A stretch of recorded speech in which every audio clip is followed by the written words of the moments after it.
আমার প্রশ্নটা সহজ। আপনি এতক্ষণ বললেন জাতিগত ভ্রাতৃত্ব, ভাষাগত ভ্রাতৃত্ব, রক্তের ভ্রাতৃত্ব ইত্যাদি, আর এই সবগুলো ভ্রাতৃত্ব বাধা দেয় সার্বজনীন ভ্রাতৃত্বে। তবে আপনি এখানে যেটা বলেননি সেটা হলো কাফির। আমার ধারণা এটা এই পৃথিবীতে সার্বজনীন ভ্রাতৃত্বের জন্য একটা বাধা।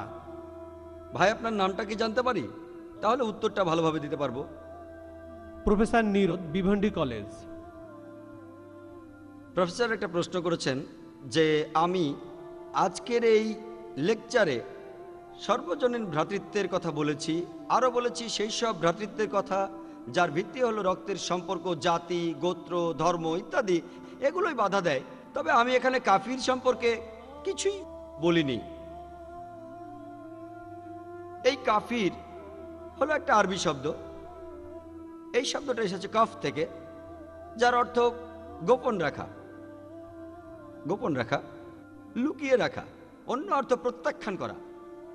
আর ইসলাম ধর্মে এই কাফির শব্দটা এর অর্থ কোনো ব্যক্তি যে ইসলামের সত্যকে গোপন বা প্রত্যাখ্যান করে।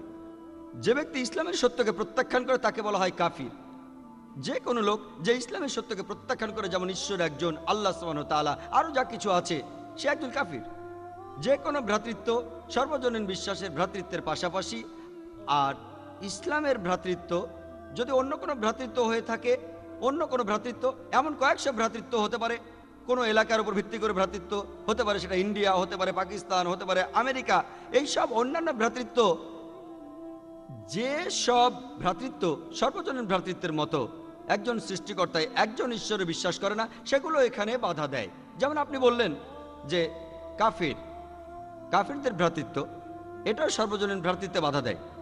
কাফির শব্দের অর্থ যে লোক ইসলামের সত্যকে প্রত্যাখ্যান করে। অনেক অমুসলিম আছে যারা আমাকে প্রশ্ন করেছে, আর এই প্রশ্নগুলির জন্য আমার একটা ভিডিও ক্যাসেট আছে, কেন মুসলমানরা আমাদের কাফির বলে নিন্দা করে। কথাটা তাদের কাছে খারাপ লাগে। আমি বলি কাফির একটা আরবি শব্দ, যার অর্থ কোনো ব্যক্তি যে ইসলামের সত্যকে প্রত্যাখ্যান করে। এটা একটা আরবি শব্দ। যে ব্যক্তি ইসলামের সত্যকে প্রত্যাখ্যান করে, এই শব্দটা যদি বাংলা করেন তার অর্থ দাঁড়ায় অমুসলিম। তাহলে যে লোক অমুসলিম যে ইসলামের সত্যকে প্রত্যাখ্যান করে তাকে বলা হয় কাফের। এই শব্দটাকে বাংলা করলে তার অর্থ দাঁড়ায় অমুসলিম। তাহলে যদি বলেন অমুসলিম কোনো লোককে কাফির বলবেন না, সেটা আমি কিভাবে করব?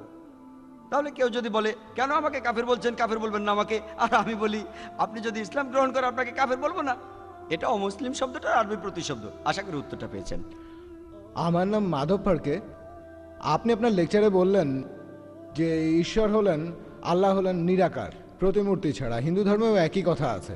কিন্তু তাহলে মুসলমানরা হজ করার সময় তাদের তীর্থস্থানকে কেন পূজা করে? কেন তারা কাবা ঘরকে উপাসনা করে? ভাই, আপনি খুব সুন্দর একটা প্রশ্ন করেছেন যে যখন ইসলামে ঈশ্বরের কোনো প্রতিকৃতি নেই, আল্লাহ সুবহানাহু ওয়া তাআলার কোনো আকার নেই, তাহলে মুসলমানরা কেন তীর্থস্থানকে পুজো করে, সেটা হলো কাবা শরীফ, হজ করার সময়। ভাই, এটা একটা ভুল ধারণা। কোনো মুসলিম কখনোই কাবাকে পুজো করে না। এটা ভুল ধারণা অমুসলিমদের মধ্যে যে মুসলমানরা কাবা শরীফকে পুজো করে। আমরা কেউ কাবা শরীফকে পুজো করি না। আমরা পুজো করি একমাত্র আল্লাহ সুবহানাহু ওয়া তাআলাকে। তাকে আমরা পৃথিবীতে দেখতে পাই না। আমরা যেটা বলি যে কাবা শরীফ হলো আমাদের কেবলা। কেবলা একটা আরবি শব্দ, যার অর্থ হলো একটা দিক। কাবা হলো আমাদের কেবলা, কারণ আমরা মুসলিমরা একতায় বিশ্বাস করি, সব সময় একতা। যেমন ধরুন, আপনি যখন প্রার্থনা করছেন আল্লাহ সুবহানাহু ওয়া তাআলার কাছে, যখন সালাহ আদায় করেন, কেউ হয়তো বলবে উত্তর দিকে মুখ করে দাঁড়ায়, কেউ বলবে দক্ষিণ দিকে মুখ করে দাঁড়ায়, কেউ হয়তো বলবে পূর্ব দিকে, কেউ বলবে পশ্চিম দিকে। কোন দিকে দাঁড়াবো? আমরা একতায় বিশ্বাস করি। আর এই একতার জন্য পুরো পৃথিবীর সমস্ত মুসলমান আমাদেরকে নির্দেশ দেওয়া হয়েছে যে কিবলার দিকে মুখ করে দাঁড়াতে হবে। এটা পুজো করা হচ্ছে না, এটা একটা দিক। আর প্রথম যারা পৃথিবীর ম্যাপ এঁকেছিল তারা ছিল মুসলমান। মুসলমান যখন পৃথিবীর ম্যাপ এঁকেছিল, সেখানে দক্ষিণ মেরু ছিল উপরে, উত্তর মেরু নিচে, আর কাবা ছিল একেবারে কেন্দ্রে। পরে পশ্চিমারা আঁকলো, তারা ম্যাপটাকে উল্টে দিল, উত্তর মেরু উপরে, দক্ষিণ মেরু নিচে। আলহামদুলিল্লাহ, কাবা এখনো সেই কেন্দ্রেই আছে, মক্কা এখনো কেন্দ্রে। আর মক্কাকে কেন্দ্রে রেখে পৃথিবীর যে কোনো জায়গার যে কোনো মুসলমান যদি সে উত্তর দিকে থাকে কাবা শরীফের, তাহলে দক্ষিণে ফিরে দাঁড়াবে। আর যদি সে কাবা শরীফের দক্ষিণে থাকে তাহলে উত্তর দিকে ফিরে দাঁড়াবে। সারা পৃথিবীর সমস্ত মুসলমান একদিকে মুখ করে দাঁড়ায়। কাবা শরীফ আমাদের কেবলা বা দিক। মুসলমানরা একে পুজো করে না। আর যখন আমরা হজে যাই, হজ পালন করি, আমরা কাবার চারপাশে প্রদক্ষিণ করি। আমরা কাবার চারপাশে প্রদক্ষিণ করি কারণ সবাই জানে যে সব বৃত্তেরই মাত্র একটাই কেন্দ্র আছে। তাই আমরা কাবার চারপাশে প্রদক্ষিণ করি আর সাক্ষ্য দেই কেবলমাত্র একজন ঈশ্বর। আমরা কাবাকে পুজো করি না। আর ইসলাম ধর্মের দ্বিতীয় খলিফা হজরত ওমর রাদিয়াল্লাহু তাআলা আনহু তিনি বলেছেন, এটার উল্লেখ আছে সহিহ মুসলিমে, বুক অফ হজের দ্বিতীয় খণ্ডে। হজরত ওমর রাদিয়াল্লাহু তাআলা আনহু বলেছেন যে আমি কালো পাথরকে চুমু দেই, অর্থাৎ আল হাজরে আসওয়াদ, শুধুমাত্র এই কারণে যে আমাদের নবীজি চুমু দিয়েছিলেন। তা না হলে এই কালো পাথর আমাদের কোনো ক্ষতি করবে না, কোনো উপকারও করবে না। ইসলাম ধর্মের দ্বিতীয় খলিফা হজরত ওমর রাদিয়াল্লাহু তাআলা আনহু তিনি একথা নিশ্চিত করে বলেছেন যে কোনো মুসলিমই কালো পাথরকে পুজো করে না, এটা আমাদের কোনো ক্ষতি করবে না, আবার কোনো উপকারও করবে না। আর আরেকটা দৃষ্টান্ত আছে যে আমাদের নবীজির সময়ে সাহাবাগণ, নবীজির সঙ্গী সাথীরা, তারা এমনকি কাবার উপরে দাঁড়িয়ে আজান দিয়েছেন। আজান হলো আহ্বান সালার জন্য। লোকে একসময় কাবার উপর দাঁড়িয়ে আজান দিয়েছে। আপনাদের প্রশ্ন করি, কোন মূর্তি পূজারী কি তার পূজনীয় মূর্তির উপর কখনো দাঁড়ায়? এভাবে আমরা প্রমাণ করতে পারি কোন মুসলিম কখনোই কাবাকে পুজো করেনি। কাবা আমাদের কেবলা, আর আমরা উপাসনা করি একমাত্র আল্লাহ সুবহানাহু ওয়া তাআলার, যাকে আমরা দেখতে পাই না। আশা করি উত্তরটা পেয়েছেন।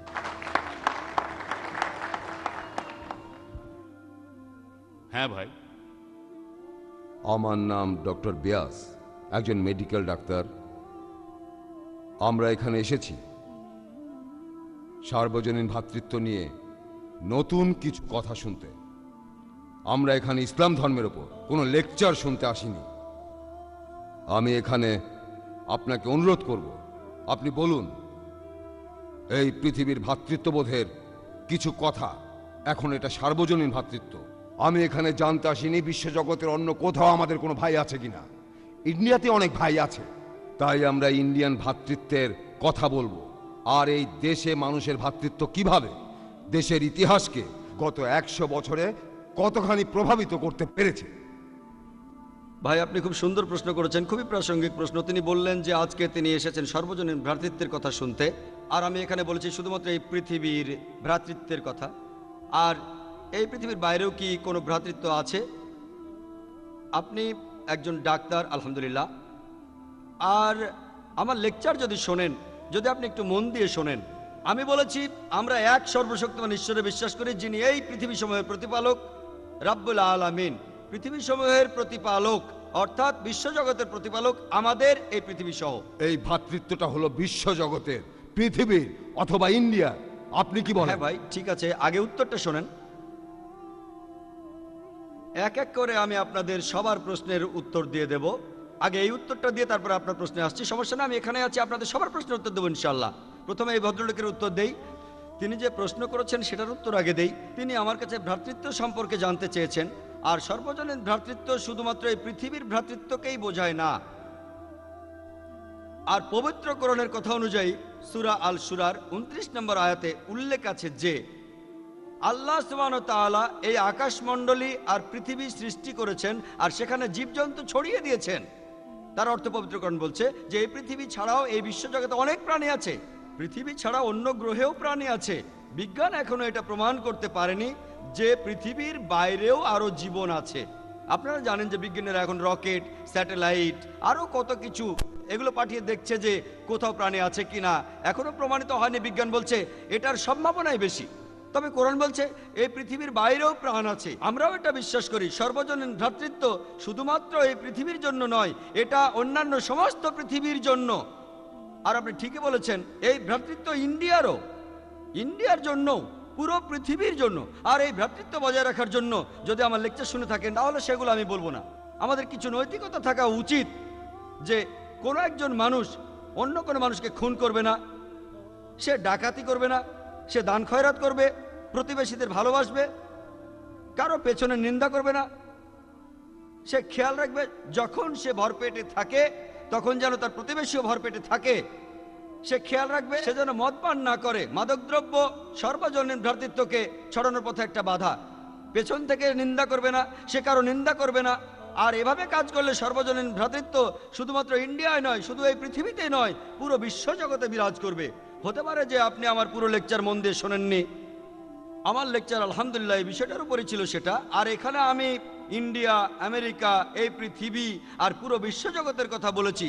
আর এটা শুধু তখনই বিরাজ করবে যদি সব ধর্মের অনুসারীরা বিশ্বাস করা শুরু করে যে সৃষ্টিকর্তা, পুরো মানবজাতির স্রষ্টা, সকল প্রাণীর স্রষ্টা, হোক সেটা ইন্ডিয়ায়, হোক আমেরিকায় অথবা পৃথিবীর বাইরে, আমাদের সৃষ্টিকর্তা কেবলমাত্র একজনই। আর প্রত্যেকটা ধর্মেই আসলে বলে থাকে একজন সৃষ্টিকর্তার কথা, যেটা আমি আগেই খুলে বলেছি। ঈশ্বরের ধারণা সম্পর্কে বিস্তারিত জানার জন্য আমি একটা লেকচার দিয়েছি, প্রধান ধর্মগুলোতে ঈশ্বরের ধারণা। এখানে অন্যান্য ধর্মে ঈশ্বরের ধারণা সম্পর্কে বিস্তারিত বলা হয়েছে, যেমন শিখ ধর্ম আর পার্সি ধর্ম ইত্যাদি।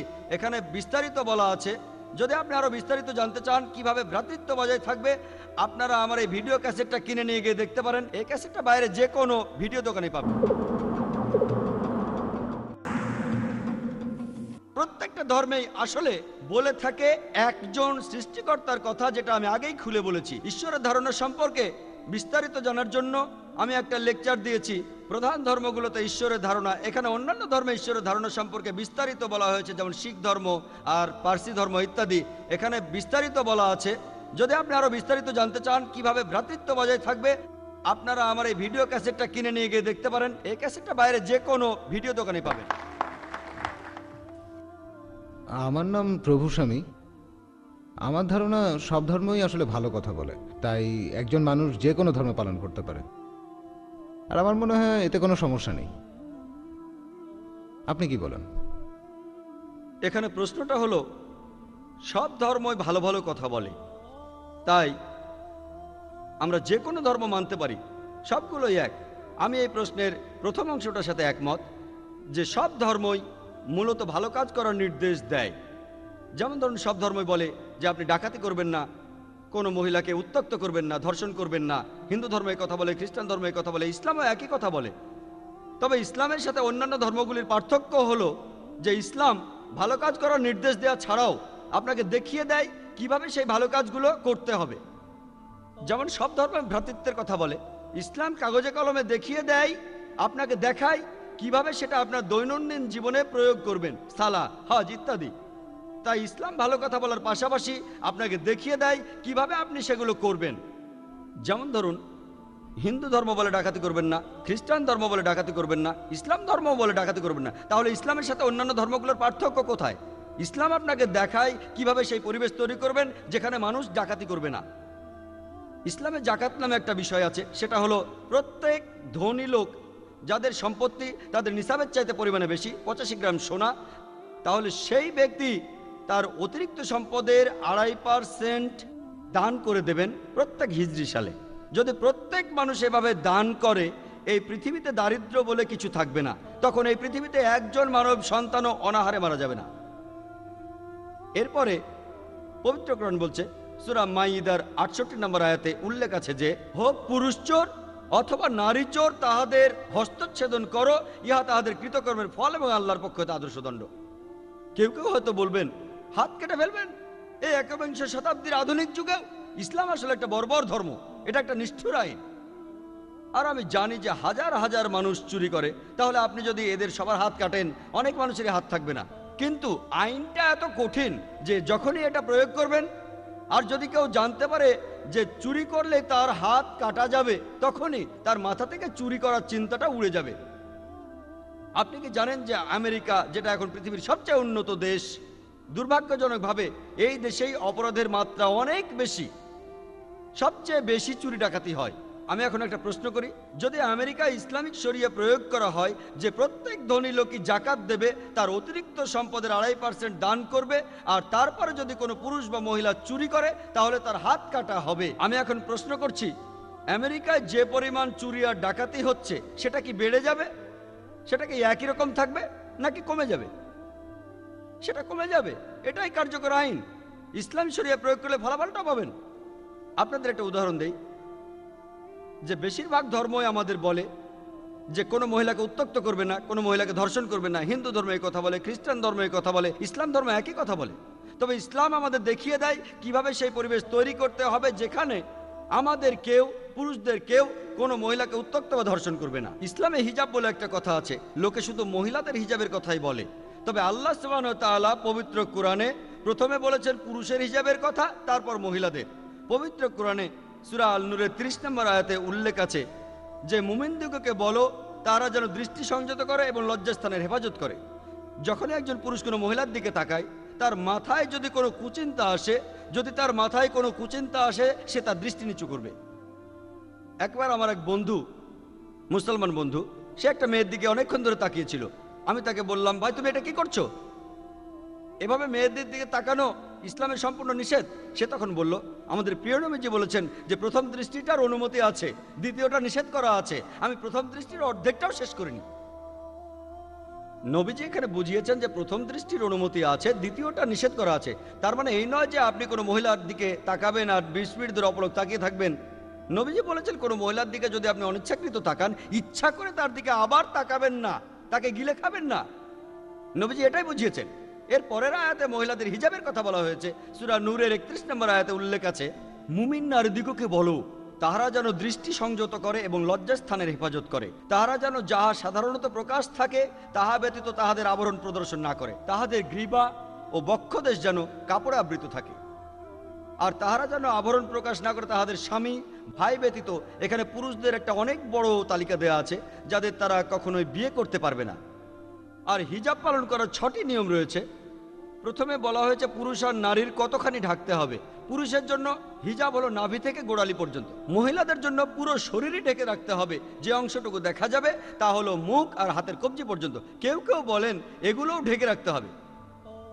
বাকি 5টা নিয়ম দুজনের জন্যই এক। দ্বিতীয়টা হলো তাদের শরীরের পোশাক এমন আঁটোসাঁটো হবে না যাতে তাদের আকৃতি বোঝা যায়। তৃতীয়টা, পোশাকটা পাতলা হবে না যাতে ভেতরের দিক দেখা যায়। চতুর্থ, পোশাকটা এমন জমকালো হবে না যাতে বিপরীত লিঙ্গকে আকৃষ্ট করে। পঞ্চম, তাদের পোশাক অবিশ্বাসীদের পোশাকের মতো হবে না। ষষ্ঠ, তাদের পোশাক বিপরীত লিঙ্গের পোশাকের মতো হবে না। এগুলোই হলো হিজাব মেনে চলার 6টা নিয়ম, যেটা পবিত্র কোরআন আর সহিহ হাদিসে আছে। আর পবিত্র কোরআন সূরা আহজাবের 59 নম্বর আয়াতে হিজাবের কথা বলছে। হিজাবের কারণ দেওয়া হয়েছে, বলা হচ্ছে, হে নবী, তোমার স্ত্রী আর কন্যাদের বলো তারা যেন তাহাদের চাদরের কিয়দাংশ নিজেদের উপর টানিয়ে দেয়, ইহাতে তাহাদের চেনা সহজ হইবে, ফলে তাহাদেরকে উত্ত্যক্ত করা হইবে না। কোরআন বলছে মহিলাদের জন্য হিজাবের কথা বলা হয়েছে যাতে করে অন্য কেউ তাদের উত্ত্যক্ত না করে। আর ইসলামিক শরিয়া বলছে যদি কোনো লোক কোনো মহিলাকে ধর্ষণ করে সেই লোককে মৃত্যুদণ্ড দেওয়া হবে। লোকে হয়তো বলবে মৃত্যুদণ্ড এই 21শ শতাব্দীতে? ইসলাম একটা বর্বর ধর্ম, এটা একটা নিষ্ঠুর আইন, এটা একটা বর্বর ধর্ম। আপনারা জানেন যে আমেরিকা এখন পৃথিবীর সবচেয়ে উন্নত একটা দেশ, আর সেই দেশে অনেক বেশি পরিমাণে ধর্ষণ হয়। পরিসংখ্যান আমাদের বলছে যে প্রতিদিন গড়ে 1900 জনেরও বেশি মহিলা ধর্ষিত হয় প্রতিদিন। প্রতি 1 মিনিট 18 সেকেন্ডে একজন মহিলা ধর্ষিত হয়। আমরা যতক্ষণ এই অডিটোরিয়ামে আছি, প্রায় 2.5 ঘন্টারও বেশি সময়, কতজন মহিলা ধর্ষিত হয়েছে? কতজন? 100 জনেরও বেশি আমেরিকাতে।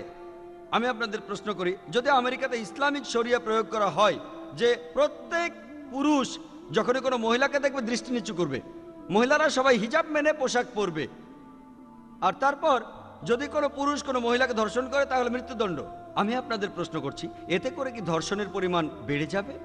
সেটা কি একই রকম থাকবে নাকি কমে যাবে? এটা কমে যাবে। এটাই কার্যকরী আইন। ইসলামিক শরিয়া প্রয়োগ করলে হাতে হাতেই ফল। আমি অমুসলিমদেরও এই প্রশ্নটা করেছি যে ধরুন কেউ একজন আপনার স্ত্রী বা আপনার মাকে ধর্ষণ করলো, আর ধরুন আপনি সেখানে বিচারক, ধর্ষক আপনার সামনেই আছে, তখন তাকে আপনি কি শাস্তি দেবেন? আর বিশ্বাস করুন তাদের সবাই বলেছে আমি তাকে মৃত্যুদণ্ড দেব। কেউ এমনও বলেছে যে তাকে অত্যাচার করে হত্যা করব। তাহলে কেন এই দুমুখ নীতি? যখন অন্য কারো স্ত্রীকে ধর্ষণ করা হচ্ছে তখন মৃত্যুদণ্ড একটা বর্বর আইন, আর যখন নিজের স্ত্রীকে ধর্ষণ করছে তখন আপনি বলছেন নিজেই মৃত্যুদণ্ডের কথা। কেন আপনাদের এই দুমুখ নীতি? আর আপনারা কি জানেন যে ইন্ডিয়ায় ক্রাইম ব্যুরোর একটা পরিসংখ্যান অনুযায়ী বলা হয়েছে যে প্রতি 54 মিনিটে ইন্ডিয়ায় একটা ধর্ষণের কেস রিপোর্ট করা হয়। আসলে কতগুলো হচ্ছে? আরো অনেক বেশি, রিপোর্ট একটা। আর স্বাভাবিকভাবেই ইন্ডিয়ার হোম মিনিস্টার এলকে আদভানি তিনি যেটা বলেছিলেন সেটা টাইমস অফ ইন্ডিয়ার হেডলাইন হয়েছিল। হেডলাইন তিনি বলেছিলেন যে আদভানি বলেছেন ধর্ষণের শাস্তি মৃত্যুদণ্ড, আর আইনে একটা সংশোধনের কথা বলেছেন হেডলাইন ছিল টাইমস অফ ইন্ডিয়ায় 1998 সালের 28 অক্টোবরে। মাত্র একদিন আগে 1998 সালের 27 অক্টোবরে তিনি বলেছিলেন যে তিনি চান একজন ধর্ষকের শাস্তি হোক মৃত্যুদণ্ড। আলহামদুলিল্লাহ, ইসলাম যে কথা 1400 বছর আগে বলেছে, এলকে আদবানি আজ সে কথাই বলছে, আর আমি তাকে অভিনন্দন জানাই। আমি এখানে পলিটিক্যাল পার্টির কথা বলছি না, আমি পলিটিশিয়ান নই, কিন্তু যদি কেউ সত্যি কথা বলে আমি তাকে অভিনন্দন জানাই। আর এই আইন প্রয়োগ করলে নিশ্চিতভাবে ধর্ষণের পরিমাণ কমে যাবে। হতে পারে এর পরের হোম মিনিস্টার হয়তো ইসলামী হিজাবও পালন করতে বলবে। ইনশাআল্লাহ ইন্ডিয়ায় ধর্ষণ পুরোপুরি বন্ধ হয়ে যাবে। তারা ইসলামের কাছাকাছি আসছে, তাই অভিনন্দন জানাই। تعالوا إلى كلمة سواء بيننا وبينكم এসো সেই কথায় যাহা আমাদের এবং তোমাদের মধ্যে এক। এলকে আদবানি বুঝতে পেরেছেন যে ইন্ডিয়ায় ধর্ষণের পরিমাণ বেড়ে গেছে, আর তিনি এখানে ঠিকই বলেছেন যে আইনটা একটু সংশোধনী দরকার, আর ধর্ষকের শাস্তি হওয়া উচিত মৃত্যুদণ্ড। আমি এটার পক্ষে, আমি প্রথম ইন্ডিয়ান হিসেবে আপনাকে সমর্থন করছি। তাই যদি ভালোভাবে দেখেন, ইসলাম ভালো কথা বলার পাশাপাশি আপনাকে দেখিয়ে দেয় কিভাবে ভালো জিনিসগুলো অর্জন করতে হবে। সেজন্য আমি বলি যে সব ধর্মগুলির মধ্যে ইসলাম ভালো কথা বলে, আর সেগুলো অর্জনের পথও আপনাকে দেখিয়ে দেয়। আর তাই আমাকে যদি কোনো ধর্ম পালন করতে হয়, আমি সেই ধর্ম পালন করব যেটা ভালো কথা বলে আর আমাকে দেখিয়ে দেয় কিভাবে ভালোগুলো অর্জন করতে হবে। এজন্যই পবিত্র কোরআনে সূরা আল ইমরানের 19 নম্বর আয়াতে উল্লেখ আছে, إن الدين عند الله الإسلام নিঃসন্দেহে একমাত্র গ্রহণযোগ্য দিন আল্লাহ সুবহানাহু ওয়া তাআলার কাছে যখন কোনো ব্যক্তি আল্লাহর কাছে তার ইচ্ছাকে সমর্পণ করে। تعالوا إلى كلمة سواء بيننا وبينكم এসো সেই কথায় যাহা আমাদের এবং তোমাদের। হ্যাঁ ভাই, সত্যপাল মালানি, উল্লাসনগর। আমার ধারণা ডক্টর জাকির নায়েক শ্লোক নিয়ে খেলা করছেন। উনি শুধু শ্লোক নিয়ে খেলা করছেন। ইসলাম এই পৃথিবীর মানুষকে ভাগ করেছে দুই ভাগে, একটা হলো মুমিন, আরেকটা হলো কাফের। অবশ্যই আমরা ইসলাম ধর্মের এই কথাগুলো বিশ্বাস করি না, মানতেও পারি না। তাই ইসলাম ধর্ম যেভাবে আমাদের উপর সর্বজনীন ভ্রাতৃত্বকে চাপিয়ে দিচ্ছে, সেটা আসলে কখনোই সম্ভব না। ইসলাম মানুষের মধ্যে শুধু বিভেদ তৈরি করে। তাদের মধ্যেও আছে শিয়া, সুন্নি, এছাড়াও ইসলামে আরো 70টা গোত্র আছে। হ্যাঁ, আমি আমার প্রশ্ন করছি, ইসলাম এটা দিতে পারবে না। পৃথিবীতে একমাত্র হিন্দু ধর্মই আমাদের সর্বজনীন ভ্রাতৃত্ব উপহার দিতে পারবে। এক্কাম সত্তা বিপ্র বহুদা ভেদান্তি, একটু আগে আপনি বললেন। ইসলাম এটা কোনোভাবেই মানে না। গরু হত্যা করছে, কাফির হত্যা করছে, তাদের সম্পত্তি কেড়ে নিচ্ছে, লুট, নারী নির্যাতন। ইসলামই বলে ভ্রাতৃত্ব, তাহলে কিভাবে আসবে? আপনার মুখে ভ্রাতৃত্বের কথা আসলে শুধু শ্লোক নিয়ে খেলা করা। আপনি আসলে হিন্দু ধর্ম বলতে গিয়ে ইসলাম ধর্ম বলে ফেলেছেন। ভাই, আপনি বেশ কিছু মন্তব্য করেছেন। আর ইসলাম বলে ইন্নাল্লাহ মা'আস সাবিরিন, নিশ্চয়ই আল্লাহ তাদের সঙ্গে আছেন যারা ধৈর্যশীল। ভ্রাতৃত্ব বজায় রাখতে গেলে আপনাকে ধৈর্যশীল হতে হবে। ধৈর্যশীল যদি আমরা না হই, তাহলে ভাইয়ের সাথে ভাইয়ের যুদ্ধ লেগে যাবে। ইসলাম বলছে সূরা আল বাকারার 153 নম্বর আয়াতে আছে, ইন্নাল্লাহ মা'আস সাবিরিন, নিশ্চয়ই আল্লাহ ধৈর্যশীলদের সঙ্গে আছেন। আর ভ্রাতৃত্ব বজায় রাখতে চাইলে ধৈর্যশীল হতে হবে। আর আমি এখানে উপস্থিত গুরুজনদের শ্রদ্ধা করি। তিনি হয়তো হিন্দু ধর্ম সম্পর্কে ভালো জানেন, তবে দুঃখিত যে আমি তার সঙ্গে একমত নই। ইসলাম সম্পর্কে তার জ্ঞান কিছুটা কম। আর ওনার সাথে আমি একমত যে ইসলাম ধর্মে মানুষকে দুই ভাগে ভাগ করা হয়। একটা হলো যারা বিশ্বাসী মুমিন, আরেক দল হলো কাফির, উনি যেভাবে বললেন। আর প্রত্যেক ধর্মেই দুই প্রকার মানুষ আছে, এমনকি হিন্দু ধর্মেও হিন্দু আর অহিন্দু। খ্রিস্টান ধর্মে খ্রিস্টান আর অখ্রিস্টান, ইহুদি ধর্মে ইহুদি আর নন ইহুদি, ইসলামে মুসলমান আর অমুসলমান। তাহলে ইসলাম আলাদা হলো কি করে? আর আমি এখানে হিন্দু ধর্মের সমালোচনা করব না, আমি সমালোচনা করব না। কিন্তু আজকের এই লেকচারে আমি হিন্দু ধর্ম নিয়ে কথা বলবো, কারণ আমি বিভিন্ন ধর্মের একজন ছাত্র হিসাবে আমি বেদ পড়েছি, আমি উপনিষদ পড়েছি। তবে এখানে ছোট্ট একটা মন্তব্য করি। হিন্দু ধর্মগ্রন্থ বেদে আছে যে এই মানুষ জাতি সৃষ্টি হয়েছে সর্বশক্তিমান ঈশ্বরের 4টে অংশ থেকে। তার মাথা থেকে এসেছে ব্রাহ্মণ, বুক থেকে এসেছে ক্ষত্রিয়, আর উরু থেকে বৈশ্যরা ব্যবসায়ী জাত, আর পা থেকে শূদ্ররা বর্ণপ্রথা। আমি এটা নিয়ে মন্তব্য করতে আসিনি, আমি এটা চাই না। আমি চাই না হিন্দু ভাইদের মনে আঘাত দিতে। ইসলাম ধর্ম এটার অনুমতি দেয় না। আমি এসব নিয়ে মন্তব্য করছি না, কোনো ধর্মের সমালোচনা করছি না, আমি কারো সমালোচনা করছি না। আমি কথা বলছি না যে কোনো ধর্ম ভুল। তবে আপনি যদি ভালোভাবে বেদ পড়ে থাকেন, আপনি এখানে সবাইকে বলতে পারেন বেদে কথা বলে কিনা যে স্রষ্টার মাথা থেকে ব্রাহ্মণ এসেছে, তার বুক থেকে ক্ষত্রিয়রা এসেছে, উরু থেকে এসেছে বৈশ্যরা, ব্যবসায়ী জাত, বিদ্বান গোত্র, যোদ্ধা গোত্র, ব্যবসায়ী গোত্র, শূদ্র। শূদ্ররা হলো সবচেয়ে নিম্নবর্ণ। আর ডক্টর আম্বেদকর এটা নিয়ে বই লিখেছেন, আমি সব খুলে বলছি না। হিন্দু ধর্ম আমি ভালোভাবে পড়েছি, আমি হিন্দু ধর্মের অনেক কিছু শ্রদ্ধা করি, বেশ কিছুর ব্যাপারে একমত নয়, এটা আমাকে আপনি বলতে বাধ্য করলেন। পবিত্র কোরআনে সূরা আনামের 108 নম্বর আয়াতে আছে, তাহাদিগকে গালি দিও না আল্লাহকে ছাড়িয়ে তাহারা যাহাদিগকে ডাকে, কেননা অজ্ঞানতাবশত তাহারা গালি দিবে আল্লাহ সুবহানাহু ওয়া তাআলাকে। এখানে আমি হিন্দু ধর্মের ভালো দিকগুলো নিয়ে বলেছি। কথাটা হলো তারা এক ঈশ্বরের ধারণায় বিশ্বাস করে। আপনার প্রশ্নের ব্যাপারে বলি যে আপনি বলেছেন মুসলিমরা তারা মানুষ খুন করে, এছাড়াও তারা হত্যা করে, আপনি বললেন গরু, ঠিক আপনি এই কথা বলেছেন। এই সবগুলো অভিযোগের উত্তর দেওয়া দরকার, সময় এখানে কম, কয়েকটার উত্তর দিচ্ছি। অন্য কেউ প্রশ্ন করেন, আপনাদের সবার ভুল ধারণাগুলো আমি ভেঙে দেব, আমারও ভালো লাগবে। আর ভুল ধারণাগুলো ভাঙিয়ে দিলেই তারা ইসলামকে ভালোভাবে বুঝতে পারবে। এজন্য আমার লেকচারে সবসময় একটা প্রশ্নোত্তর পর্ব থাকে। আর আমরাও বলি, যখন কেউ সমালোচনা করে আমারও ভালো লাগে। যত বেশি সমালোচনা হবে তত বেশি বোঝাতে পারবো, তত ভালো করে ইসলামকে বুঝতে পারবেন। আমিও সেটাই করি। ইসলামও বলে সত্যকে ছড়িয়ে দিতে। হিকমার সাথে পবিত্র কোরআনে সূরা নেহালের 125 নম্বর আয়াতে আছে, উদু ইলা সাবিলি রাব্বিকা বিল হিকমা ওয়াল মাউযিতিল হাসনা ওয়াজাদিলুম বিল্লাতি আহসান।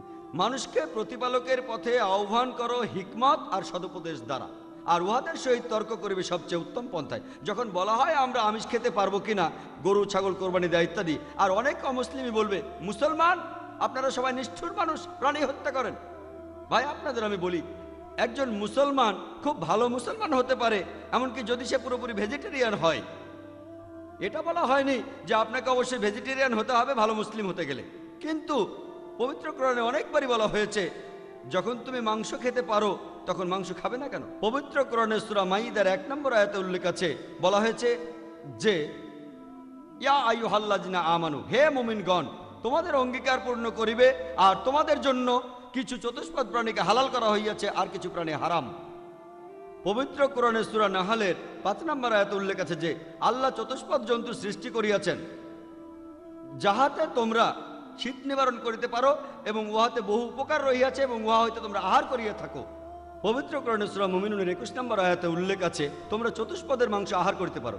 আমরা জানি যে আমিষে, এখানে অনেক ডাক্তার আছেন, আমি একজন মেডিকেল ডাক্তার, এতে অনেক প্রোটিন আছে, প্রচুর আয়রন আছে, আর এগুলো খুবই সুস্বাদু। আর এইসব আমিষ জাতীয় খাবারে আপনি যে প্রোটিন পাবেন, এই পরিমাণ প্রোটিন আর কোথাও পাবেন না। আপনি পাবেন না নিরামিষের মধ্যে সয়াবিনে আপনি সবচেয়ে বেশি প্রোটিন পাবেন, সেটাও আমিষের প্রোটিনের চেয়ে অনেক কম। আর এবার আমি গরু হত্যা নিয়ে কিছু কথা বলি। যদি হিন্দু ধর্মগ্রন্থগুলো পড়েন, আমি এখানে কোন ধর্মের সমালোচনা করছি না, ভাই একটা প্রশ্ন করেছেন তাই আমাকে সত্য কথাটা বলতে হবে। হিন্দু ধর্মে আমিষ খাওয়ার অনুমতি দেওয়া হয়েছে।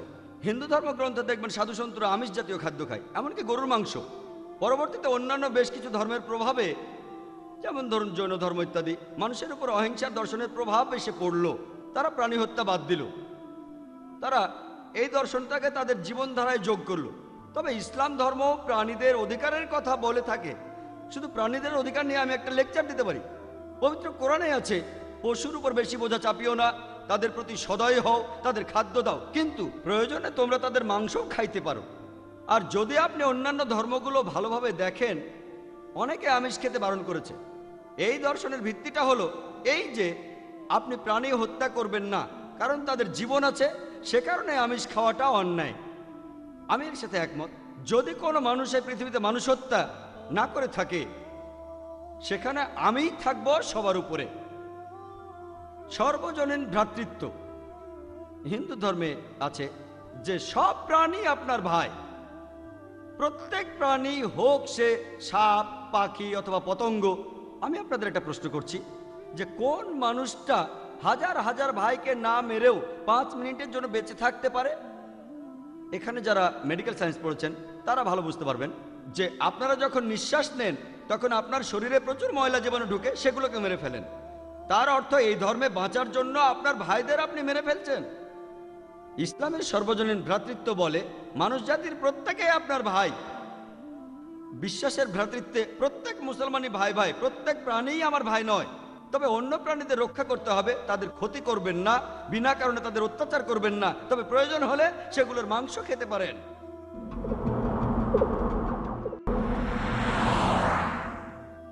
ইসলামের সর্বজনীন ভ্রাতৃত্ব বলে মানুষ জাতির প্রত্যেকেই আপনার ভাই। বিশ্বাসের ভ্রাতৃত্বে প্রত্যেক মুসলমানই ভাই ভাই, প্রত্যেক প্রাণীই আমার ভাই নয়, তবে অন্য প্রাণীদের রক্ষা করতে হবে, তাদের ক্ষতি করবেন না, বিনা কারণে তাদের অত্যাচার করবেন না, তবে প্রয়োজন হলে সেগুলোর মাংস খেতে পারেন। তাই যে দর্শন বলে আমিষ খাবার খাওয়া অন্যায়, কারণ এখানে আপনি প্রাণী হত্যা করছেন, বিজ্ঞান প্রমাণ করেছে এমনকি গাছপালারও জীবন আছে, আপনারা জানেন। তাই এ কথা এখানে খাটছে না যে প্রাণী হত্যা করা অন্যায়। তাই এখন তারা যুক্তিটা পাল্টে বলল যে আচ্ছা, গাছেরও জীবন আছে, তবে তারা ব্যথা অনুভব করে না, তাই গাছ হত্যার চেয়ে প্রাণী হত্যা অনেক বড় অপরাধ। আর আজকের দিনে বিজ্ঞান উন্নত হয়েছে, আমরা জানি গাছও ব্যথা অনুভব করে, এমনকি গাছও কাঁদতে পারে, গাছেরও ভালো লাগতে পারে। তাই গাছ ব্যথা অনুভব করে না, এটা টিকলো না। এখানে ব্যাপারটা হলো যে গাছের কান্না মানুষ শুনতে পায় না, কারণ মানুষ কানে যে শব্দ শোনে সেটা সীমা 20 সাইকেল পার সেকেন্ড থেকে 20,000 সাইকেল পার সেকেন্ড। এই সীমার মধ্যে কিছু হলে মানুষ সেটা শুনতে পায়, এই সীমার নিচে বা উপরে মানুষ কিছু শুনতে পায় না। যেমন ধরুন, কেউ যদি ডগ হুইসেল বাজায়, ডগ হুইসেল চেনেন, যেটাকে বলে সাইলেন্ট ডগ হুইসেল। যখন কেউ এই হুইসেল বাজায়, এটা সীমা হচ্ছে 20,000 সাইকেল পার সেকেন্ডের উপরে, 40,000 সাইকেল পার সেকেন্ডের নিচে। কুকুর 40,000 সাইকেল পার সেকেন্ড পর্যন্ত শুনতে পায়। তাই কেউ যদি হুইসেল বাজায়, কুকুর হুইসেলটা শুনতে পারে কিন্তু মানুষ শুনতে পায় না, এটাকে বলা হয় সাইলেন্ট ডগ হুইসেল। একইভাবে গাছপালার যে কান্নাকাটি আমরা মানুষরা কিছুই শুনতে পাই না, তবে গাছও কাঁদে, তারাও ব্যথা অনুভব করে। আমাদের একজন ভাই বললেন, যিনি বিষয়টা নিয়ে বেশ তর্ক করছিলেন, আর আমাকে বললেন, ভাই জাকির, আপনার কথা আমি মেনে নিলাম যে গাছপালারও জীবন আছে, তারাও ব্যথা অনুভব করে, তবে আপনি কি জানেন যে গাছের দুটো ইন্দ্রিয় কম আছে, তাদের 3টা ইন্দ্রিয় আছে, পশু পাখির ইন্দ্রিয় আছে 5টি। তাই গাছপালা হত্যার চেয়ে পশু হত্যা করা অনেক বড় অন্যায়। আমি তাকে বললাম যে ভাই, ধরুন আপনার একজন ছোট ভাই আছে, সে ছোটবেলা থেকে বোবা আর কালা, দুটো ইন্দ্রিয় কম, সে বড় হওয়ার পরে কেউ একজন তাকে খুন করে ফেললো, আপনি কি বিচারককে বলবেন, ও মাই লর্ড, এই খুনিকে কম শাস্তি দিন কারণ আমার ভাইয়ের দুটো ইন্দ্রিয় কম ছিল, এই কথাই বলবেন? আপনি বলবেন, ও মাই লর্ড, তাকে দ্বিগুণ শাস্তি দিন কারণ সে একজন নিষ্পাপ মানুষকে হত্যা করেছে। তাই ইসলামে এটা কোনো যুক্তি নয় যে 2 বা 3টা ইন্দ্রিয়। পবিত্র কোরআনে সূরা বাকারার 168 নম্বর আয়াতে আছে, যে বৈধ খাদ্যবস্তু আছে তাহা তোমরা আহার করো। তার অর্থ যেগুলো বৈধ আর হালাল খাবার সেগুলো খেতে পারো। আর এ কারণে আপনারা দেখতে পাবেন যে গবাদি পশু, আল্লাহ সুবহানাহু ওয়া তাআলার ইচ্ছায় গবাদি পশু বংশ বিস্তার করে বেশ তাড়াতাড়ি, মানুষ এবং অন্যান্য পশুর তুলনায় বেশ তাড়াতাড়ি দ্রুত বংশ বিস্তার করে। যদি আপনার কথা মেনে নেই যে মানুষ কোনো গবাদি পশু খাবে না, তাহলে পৃথিবীতে গবাদি পশুর পরিমাণ অনেক বেড়ে যাবে, অনেক বাড়বে। আর বললেন গরু হত্যা করা, এ নিয়ে বই লিখেছেন মৌলানা আব্দুল করিম পারেক। গো হত্যা, গরু কোরবানি কে জন্য দায়ী? যদি ভালোভাবে দেখেন, যারা চামড়া নিয়ে ব্যবসা করে, গরুর চামড়া, মুসলিম অমুসলিম উভয়ই আছে, চামড়া, গরুর চামড়া, তারা এটা করে। তাই এটা থেকে যারা উপকার পাচ্ছে এই গোহত্যা থেকে, তাদের মধ্যে মুসলিমদের চেয়ে অমুসলিমরাই বেশি। তাই যদি ইতিহাস ভালোভাবে জানেন আর যুক্তিও ভালোভাবে বোঝেন, আমরা জানি আল্লাহ বলেছেন যে বৈধ খাদ্যবস্তু আছে তাহা তোমরা আহার করো, যদি এটা খান এতে কোনো সমস্যা নেই। এছাড়াও যদি ভালোভাবে দেখেন, তৃণভোজী প্রাণীর দাঁতগুলো যদি দেখেন, গরু, ছাগল, ভেড়া, তারা শুধু শাকসবজি খায়, তাদের দাঁতগুলো সব সমান। যদি আপনারা মাংসাশী প্রাণীর দাঁতগুলো ভালোভাবে খেয়াল করেন, সিংহ, বাঘ, চিতাবাঘ, তাদের দাঁতগুলো খুব সুচালো, তারা শুধু মাছ মাংস খায়। যদি আপনি মানুষের দাঁত দেখেন, আয়নায় আপনার নিজের দাঁত দেখতে পারেন, আমাদের সুচালো দাঁত আছে, সমান দাঁতও আছে। যদি সর্বশক্তিমান ঈশ্বর